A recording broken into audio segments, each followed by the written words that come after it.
Halo saudara-saudari terkasih, selamat datang di penjabaran kita kali ini. Hari ini kita mau membedah sebuah renungan yang jujur saja sangat dekat dengan kehidupan kita sehari-hari. Kita akan membahas soal bagaimana cara kita menavigasi masa-masa penantian akan janji Tuhan.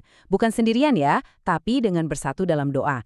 Yuk kita selami bareng-bareng supaya pesan firman ini benar-benar hidup di hati kita. Nah, saya mau tanya deh, pernah nggak sih Anda merasa lelah, capek banget saat menanti janji Tuhan? Maksud saya, di zaman sekarang ini, nunggu balasan pesan atau nunggu paket yang telat 2 hari aja rasanya udah gelisah luar biasa kan? Apalagi kalau kita bicara soal menanti janji ilahi yang sepertinya kok nggak kunjung datang. Kalau kita mau jujur pada diri sendiri, pergumulan di masa-masa penantian ini benar-benar menguras emosi dan sangat menguji iman kita. Jadi, gimana sih sebaiknya kita menyikapi rasa lelah ini? Ini membawa kita ke bagian pertama, masa antara para murid. Kita akan flashback sedikit ke momen setelah Yesus naik ke surga untuk melihat teladan bagaimana seharusnya kita menanti. Kalau kita baca di Kisah Para Rasul pasal 1 ayat 14, catatannya sungguh indah. Dikatakan mereka semua bertekun dengan sehati dalam doa bersama-sama dengan beberapa perempuan, serta Maria ibu Yesus dan dengan saudara-saudara Yesus. Coba perhatikan baik-baik siapa saja yang kumpul di sana. Ini bukan sekedar perkumpulan elit para rasul. Ada laki-laki, perempuan, ibu-ibu, keluarga Yesus.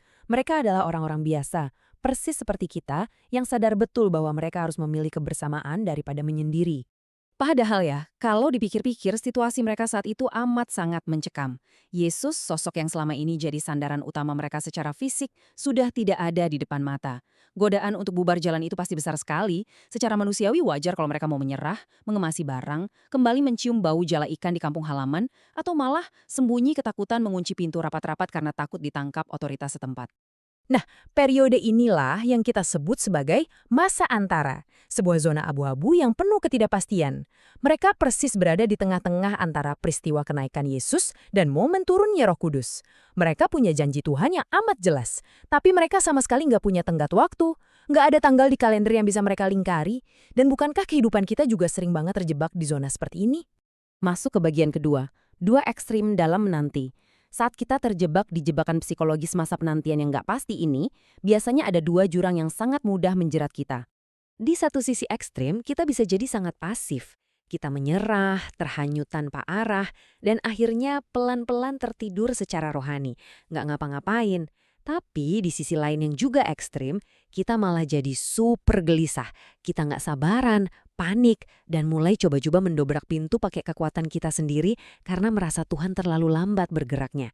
Padahal, dua-duanya ini justru bikin kita makin jauh dari rencana Tuhan yang sebenarnya. Lalu, solusinya apa? Di bagian ketiga ini, kita akan melihat doa sebagai jembatan. Gereja mula-mula memberikan kita alternatif yang paling indah dan tepat. Coba lihat pilihan para murid tadi. Mereka tidak mengeluh. Mereka nggak duduk di pojokan meratapi nasib atau tenggelam mengasihani diri sendiri. Yang mereka lakukan adalah balik ke ruang atas, melipat lutut mereka, dan bertekun sehati dalam doa bersama. Bukannya pasif atau memaksakan kehendak sendiri, mereka memilih untuk aktif menanti dengan mencari wajah Tuhan bersama-sama.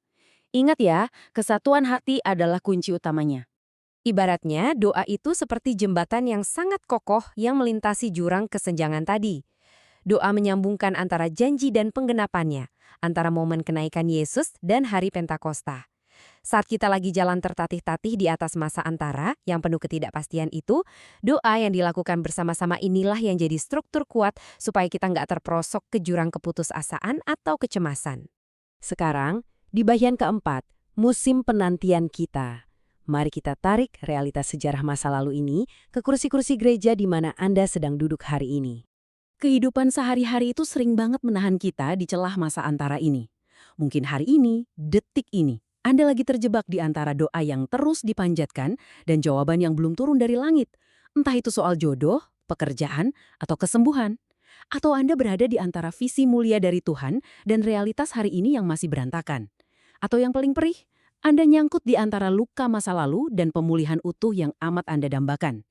Percayalah, Tuhan melihat Anda yang sedang duduk bergumul di celah yang menyakitkan ini. Perlu selalu kita ingat, gereja yang siap menyambut karya Roh Kudus adalah gereja yang belajar untuk berlutut bersama, bukan sekedar berdiri membusungkan dada dan berjuang sendiri-sendiri. Untuk bisa bertahan dalam masa penantian yang panjang, kita ini mutlak butuh komunitas, butuh saudara untuk saling menopang, saling mendoakan, dan saling mengingatkan akan janji-janji Tuhan. Kekuatan kita itu benar-benar berlipat ganda saat kita berlutut berdampingan. Tapi bagaimana kalau komunitasnya lagi bermasalah? Makanya di bagian kelima ini kita bahas langkah memulihkan relasi komunitas. Karena ini adalah syarat mutlak supaya kita bisa benar-benar sehati. Doa yang sehati itu tidak akan pernah bisa lahir dari komunitas yang retak. Jadi, langkah pemulihannya harus jelas dan konkret. Pertama, akui lukanya. Jangan cuma dipendam atau pura-pura tidak ada masalah. Kedua, rendahkan hati. Buang jauh-jauh kesombongan yang terus menggerogoti kesatuan kita. Dan ketiga, berdoalah berdampingan, memohon rekonsiliasi. Ini harga mati saudara-saudara supaya gereja kita bisa betul-betul sehati menyambut karya Tuhan. Sampailah kita di bagian keenam, refleksi pribadi. Di momen ini saya mau mengajak Anda sedikit memperlambat tempo.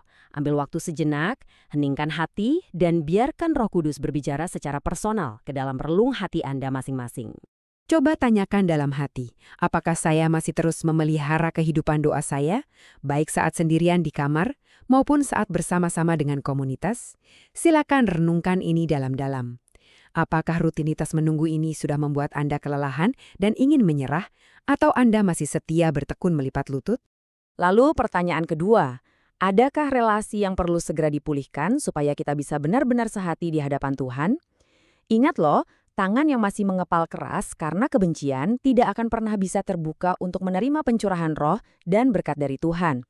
Adakah satu nama yang terlintas di benak Anda sekarang yang mungkin perlu Anda hubungi hari ini juga demi sebuah rekonsiliasi? Sebagai penutup, mari kita bawa pertanyaan ini pulang dan renungkan. Apakah kita membiarkan waktu habis cuma buat sekedar menunggu? Atau kita memilih untuk menanti dengan lutut yang bertumpu dan hati yang menyatu bersama saudara seiman? Mari kita ubah cara kita melewati musim penantian ini. Kiranya Tuhan senantiasa menolong dan memampukan kita semua. Teruslah bertekun dalam doa, tetap saling menopang, dan sampai jumpa di penjabaran kita berikutnya. Tuhan memberkati.